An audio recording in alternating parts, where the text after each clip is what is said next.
Assalamualaikum warahmatullahi wabarakatuh. Selamat pagi Bu Jatut dan teman-teman R8A semua. Hari ini kami dari kelompok 11 akan mempresentasikan mengenai landasan biologis pada bahasa. Sebelumnya, izinkan saya memperkenalkan diri. Nama saya Kica Agustiana Junaida. Lalu ada rekan-rekan saya bernama Oda Yolanda, Florentina Yubi Rosari, dan juga Yulia Ningsih.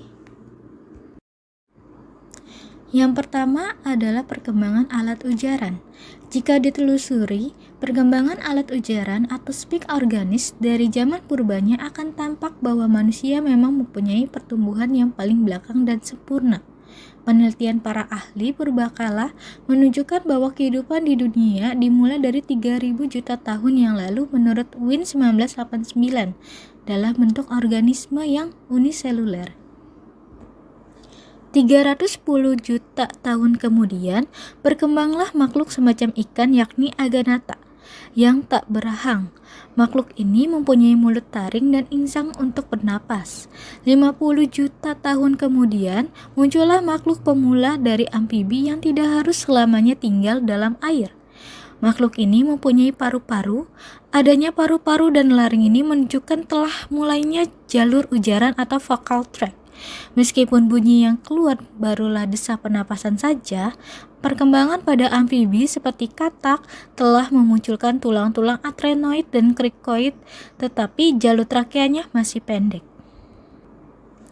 Begitu pula lidahnya telah mulai lebih mudah digerakkan. Ketergantungan pada air menjadi lebih kecil dengan tumbuhnya reptil.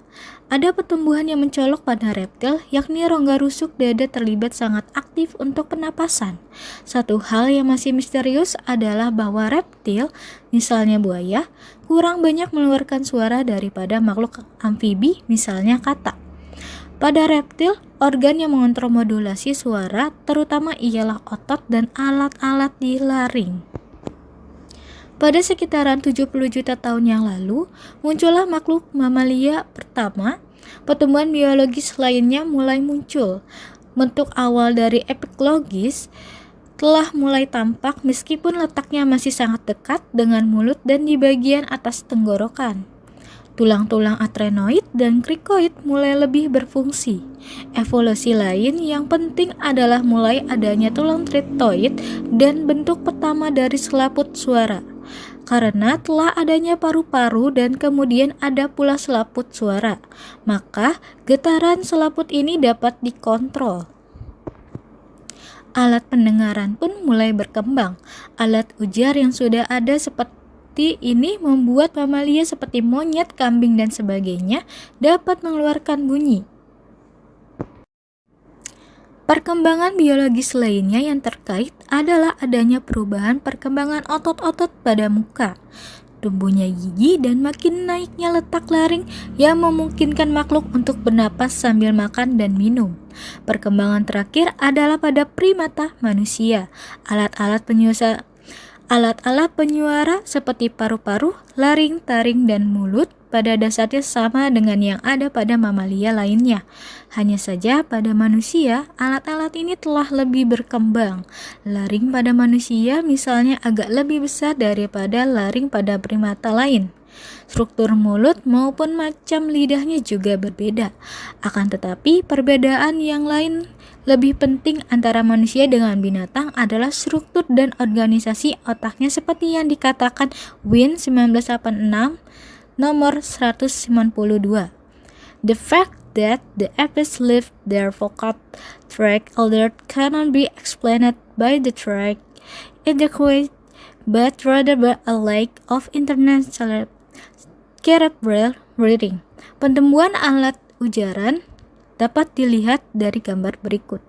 Selanjutnya adalah struktur mulut manusia versus binatang. Dari perkembangan makhluk seperti tergambar dalam diagram pohon pada bagian berikut, menurut Lenneberg tahun 1964 halaman 70, tampak bahwa primat yang paling dekat dengan manusia adalah sebangsa gorila dan simpanse. Kemiripan ini kita rasakan kalau kita pergi ke kebun binatang dan memperhatikan perilaku binatang-binatang itu. Cara mereka makan kacang, cara mereka mengupas pisang, cara mereka mencari kutu, dan beberapa perilaku yang lain. Kelompok manusia yang dinamakan hominids atau hominidae itu sendiri juga berevolusi. Konon yang tertua atau Australopithecus ramidus ditemukan di Afrika dan hidup pada 4,5 juta tahun yang lalu. Sementara itu, muncul kelompok manusia atau Homo pada 3 juta tahun yang lalu. Yang baru menjadi manusia modern atau Homo sapiens sekitar 175.000 tahun yang lalu. Pertumbuhan bahasa diperkirakan sekitar 100.000 tahun yang lalu. Perhatikan pertumbuhan hominids berikut. Meskipun ada kemiripan-kemiripan tertentu antara manusia dengan simpanse, tetap saja kedua makhluk ini berbeda dan yang membedakan keduanya adalah antara lain kemampuan mereka berkomunikasi dengan bahasa.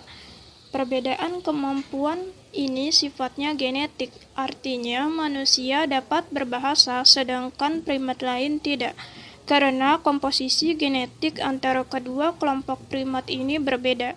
Hal ini sangat tampak pada struktur biologis alat suaranya. Perhatikan struktur mulut non-manusia pada bagan berikut. Menurut Lieberman, tahun 1992, halaman 410-411, pada primat non-manusia, simpanse lidah mempunyai ukuran yang tipis dan panjang, tetapi semuanya ada dalam rongga mulut. Bentuk yang seperti ini lebih cocok sebagai alat untuk kebutuhan yang non-vokal, seperti meraba, menjilat, dan menelan mangsa.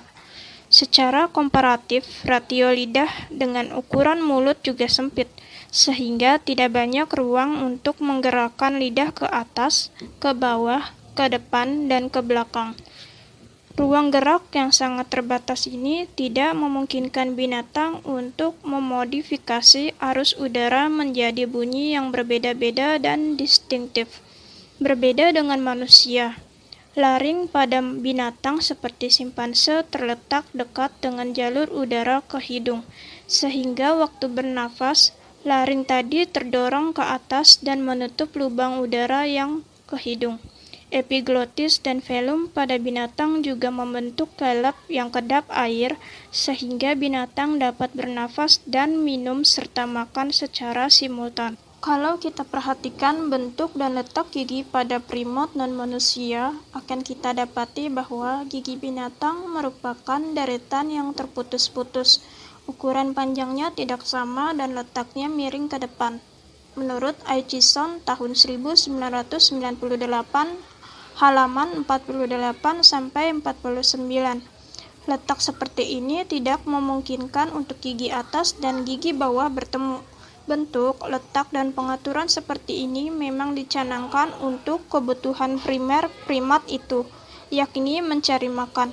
Bibir pada binatang juga tidak fleksibel, sehingga tidak bisa diatur untuk dipertemukan atau dilencengkan untuk menghasilkan bunyi atau suara yang berbeda. Karakteristik seperti yang digambarkan di atas berbeda dengan karakteristik pada manusia. Perhatikan diagram mulut manusia pada bagian 5 di halaman berikut. Secara proporsional, rongga mulut manusia adalah kecil. Ukuran ini membuat manusia dapat lebih mudah mengaturnya. Lidah manusia yang secara proporsional lebih tebal daripada lidah binatang dan menjorok sedikit ke tenggorokan, memungkinkan untuk digerakkan secara fleksibel, sehingga bisa dinaikkan, diturunkan, dimajukan, dimundurkan, atau diratakan di tengah. Posisi yang bermacam-macam ini menghasilkan bunyi vokal yang bermacam-macam pula, dari yang paling depan tinggi I sampai ke yang paling belakang tinggi U, dan dari yang paling rendah depan AE ke yang paling rendah belakang A. Belum lagi kontak antara lidah dengan titik artikulasi tertentu akan menghasilkan pula bunyi konsonan yang berbeda-beda, dari yang paling depan P, B, sampai ke yang paling belakang K, G. Karena adanya perluasan rongga otak dalam pertumbuhan manusia, maka letak laring maupun epiglotis manusia semacam terdorong ke bawah, sehingga letaknya jauh dari mulut. Menurut Ciani dan Chiarelli tahun 1992 halaman 51-65, bila dibandingkan dengan yang ada pada binatang, di satu pihak letak seperti ini memang memunculkan bahaya, karena makanan yang masuk akan dengan mudah kesasar ke laring yang menuju ke paru-paru, sehingga orang lalu bisa tersedak. Akan tetapi, dari segi pembuatan suara, posisi laring yang seperti ini sangat menguntungkan. Ruang yang lebih besar dan lebih panjang pada tenggorokan dapat memberikan resonansi yang lebih baik dan lebih banyak. Epiglotis yang letaknya jauh dari mulut dan velum membuat manusia dapat menghembuskan udara melewati mulut maupun hidung. Velum dapat digerakkan secara terpisah untuk menempel pada dinding tenggorokan, sehingga udara akan tercegah keluar melalui hidung, dan terciptalah bunyi oral. Sebaliknya, bila bunyi yang kita kehendaki adalah bunyi nasal, velum ini tidak akan bersentuhan dengan dinding tenggorokan, sehingga udara dengan bebas dapat keluar melalui hidung. Gigi manusia yang jaraknya rapat, tingginya rata, dan tidak miring ke depan membuat udara yang keluar dari mulut lebih dapat diatur. Begitu pula bibir manusia lebih dapat digerakkan dengan fleksibel. Bibir atas yang bertemu dengan bibir bawah akan menghasilkan bunyi tertentu, M, P, B. Tetapi bila bibir bawah agak ditarik ke belakang dan menempel pada ujung gigi atas, akan terciptalah bunyi lain, F dan V. Di samping struktur mulut, paru-paru manusia juga dengan mudah menyesuaikan diri dengan kebutuhan pernapasan kita waktu berbicara, waktu diam, dan waktu menyanyi tidaklah sama. Pada waktu bicara, kita menarik nafas yang panjang sehingga paru-paru menjadi besar.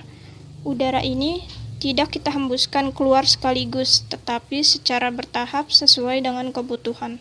Karena itu, kita dapat berbicara berjam-jam, tetapi kita tidak bisa berada dalam air lebih lama daripada 5 menit. Dengan singkat, dapat dikatakan bahwa dari segi biologi, alat pernapasan manusia memang ditakdirkan untuk menjadi primat yang dapat berbicara. Baik, selanjutnya saya akan menjelaskan kaitan biologi dengan bahasa. Di samping struktur mulut manusia yang secara biologis berbeda dengan struktur mulut binatang, bahasa juga terkait dengan biologi dari segi yang lain. Hal ini terutama tampak pada proses pemerolehan bahasa. Dimanapun juga di dunia ini, anak memperoleh bahasa dengan melalui proses yang sama. Antara umur 6-8 minggu, anak mulai mendekuk, yakni mereka mengeluarkan bunyi-bunyi yang menyerupai bunyi vokal dan konsonan. Bunyi-bunyi ini belum dapat diidentifikasi sebagai bunyi apa, tapi sudah merupakan bunyi. Pada sekitar umur 8 bulan, mulailah anak dengan celoteh atau babbling, yakni mengeluarkan bunyi yang berupa suku kata. Pada umur sekitar 1 tahun, anak mulai mengeluarkan bunyi yang dapat diidentifikasi sebagai kata. Untuk bahasa yang kebanyakan monomorfemik atau bersuku kata satu, maka suku itu atau sebagian dari suku mulai diujarkan. Untuk bahasa yang kebanyakan polimorfemik, maka suku akhirlah yang diucapkan. Itu pun belum tentu lengkap. Untuk kata ikan misalnya, anak akan mengatakan tan. Kemudian anak akan mulai berujar dengan ujaran satu kata. Lalu menjelang umur 2 tahun, mulailah dengan ujaran 2 kata. Akhirnya, sekitar umur 4-5 tahun, anak akan telah dapat berkomunikasi dengan lancar. Untuk 18 bulan yang pertama, Lenny Bird memberikan patokan seperti terlihat pada gambar berikut, di mana digambarkan kaitan antara perkembangan biologi manusia dengan bahasa yang sedang diperolehnya. Patokan minggu, bulan, dan tahun seperti diberikan di gambar berikut haruslah dianggap relatif karena faktor biologi pada manusia itu tidak semuanya sama.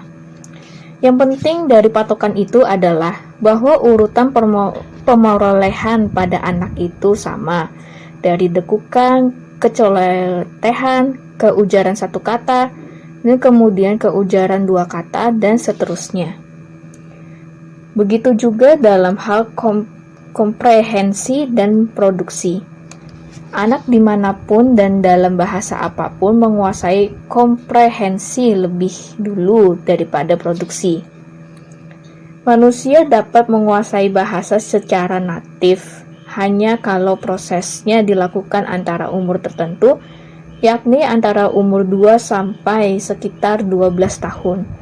Di atas umur 12 orang tidak akan dapat menguasai aksen bahasa tersebut dengan sempurna. Dengan fakta-fakta seperti dipaparkan pada gambar, maka pandangan masa ini mengenai bahasa menyatakan bahwa bahasa adalah fenomena biologis, khususnya fenomena biologi perkembangan. Arah dan jadwal muncullah suatu elemen dalam bahasa adalah masalah genetik. Orang tidak dapat mempercepat atau memperlambat munculnya suatu elemen bahasa. Faktor lingkungan memang penting, tetapi faktor itu hanya memicu apa yang sudah ada pada biologi manusia. Echa, subjek penelitian Darjo Wijojo, beberapa kali dipancing untuk mengeluarkan bunyi J dan R dalam bahasa Indonesia, tetapi tetap saja tidak dapat mengeluarkan kedua bunyi itu sampai keadaan biologisnya memungkinkannya.